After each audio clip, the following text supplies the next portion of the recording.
Hey, John here. Just wanted to make a quick video on brakes on a 1996 Ford. It's a F350. Um, Ran into this problem last night. I was just doing a basic, broken brake line, and then afterwards, an ABS light, a yellow ABS light, and a red brake light came on, which frankly, when it blew a brake line, those didn't come on. It was just after I applied the brakes. So I was curious, didn't know exactly why it would come on. There was no electrical, input I messed with for as brakes go. And that particular year, the ABS, it's that RABS 1 or 2 system, which is in your differential. So I didn't mess with any of that. So I was curious on why it came on and how to get it off. So because it's not my vehicle, it's a customer that I do work for. I last night did some research, and there's a bunch of videos out there on this and that and whatnot, but the stuff I found, I'm going to put into this one little video here, just in case somebody else runs into this. For my application, it was a real simple fix, kind of fixed itself, but I just want to go over it anyways. And so keep this camera as steady as possible. I know it sucks to be bobbing up and down, but this is the gem here. So let me go over exactly what I did. First of all, here, let's take a peek under here.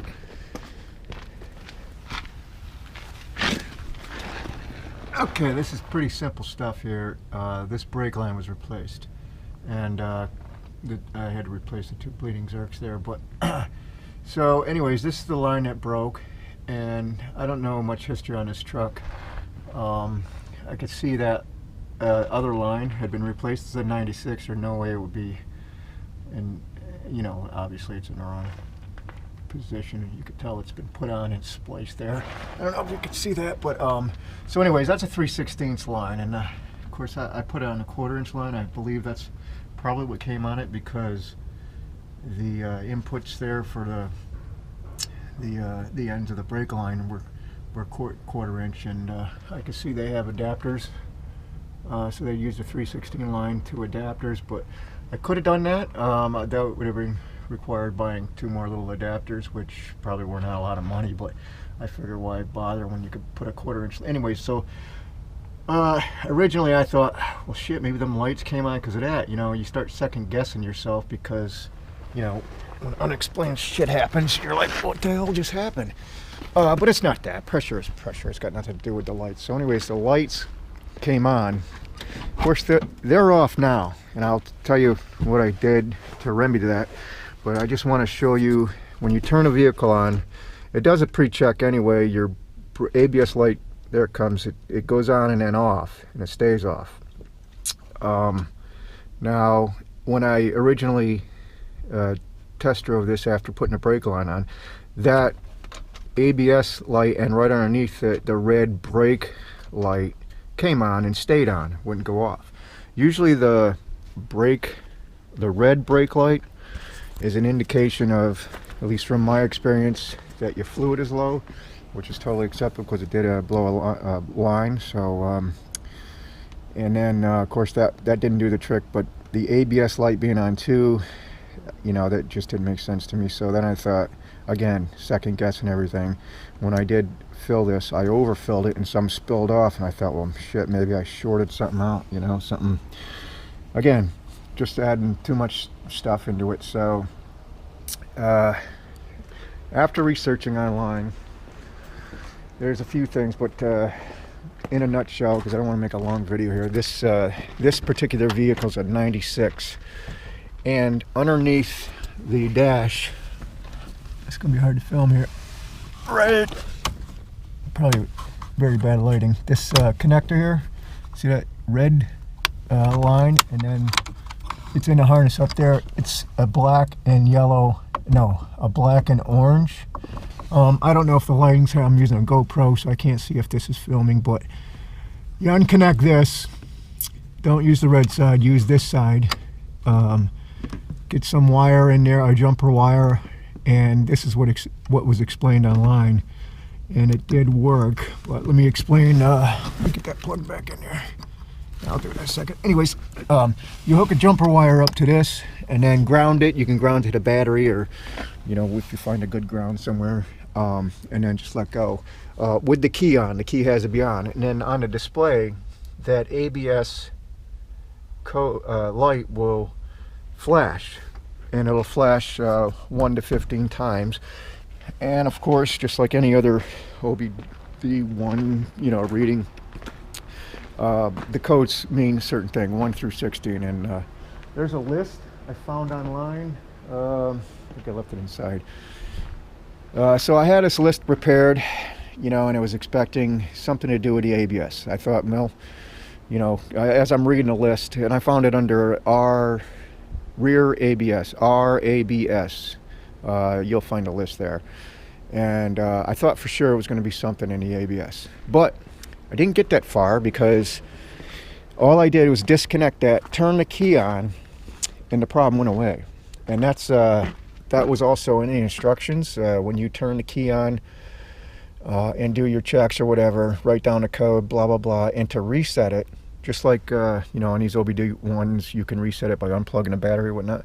But this ABS module, I guess, to reset that, you unplug that with the key on, and then turn the key off, and that reset it. Problem went away. Problem solved. So that being said, I never got the chance to look at the codes. Why the lights came on was still a mystery to me. But here's what I'm thinking. I had this vehicle, as you can see, my mess that I left, had them up in the air with all the wheels off, bleeding the brakes, and just to see if they worked, I started the vehicle with it on the jack with no tires, put it in gear, let the hubs rotate a little bit, and just touched the brakes. They stopped immediately. Maybe that sent a code with you know, the computer, that it's just stopped too quick. You know, I don't know. I'm just guessing. That's the only thing I can think of why I would set them codes. But that's it. So anyways, that's where the wire is located. If you want to read the codes on your ABS, if you do have them two particular things, if it's just the red light, the brake light on, it's probably related to the emergency brake, and or the reservoir being too low, or you know, in the past I remember having problems with the reservoir. There's a plunger in there. Sometimes it'll get stuck, open or closed or whatever, or it could be the wiring. If just your red light is on. If both of them are on, chances are it's related to an ABS problem. And that being said, I could show you where that sensor's located. Here's where the sensor's located. It's inside the rear differential. This is the sensor. I'm assuming that it takes a signal, wired signal, matches it up to, it appears to me it's based on your ring gear. It must be set up kind of like a wheel sensor, like today's car. It's just probably an electromagnetic switch, that whatever your speedometer is saying, it's got to be, you know, whatever mathematical formula there is, and if it's off, you know, I'm assuming that's how it works. But I thought for sure that, you know, with the ABS light on, it's got something to do with that. But it just turns out it didn't. It solved its problem just by unplugging that. So that's all I got. Hope that helps someone out. We'll talk to you later. Oh, by the way, I do have my last video. I was doing a snowmobile, I think, and we're getting close. We're getting close to testing out that snowmobile engine. He's already went riding once. He's in upstate New York. I'm in Massachusetts, but it's fucking cold out, so it'll be soon. We'll get some other readings on that engine and see how that kit held up. But anyway, that's all I got for now. There is one other thing I wanted to point out. That vehicle was a 1996. Usually OBD2 is 96 and above, I believe, but for whatever reason that's an OBD1 system. And you know, if you have a scan tool for OBD2 system, it's kind of easier to get direction as far as, you know, whatever the code is. On an OBD1 system, I don't have any scan tool that is applicable for that year.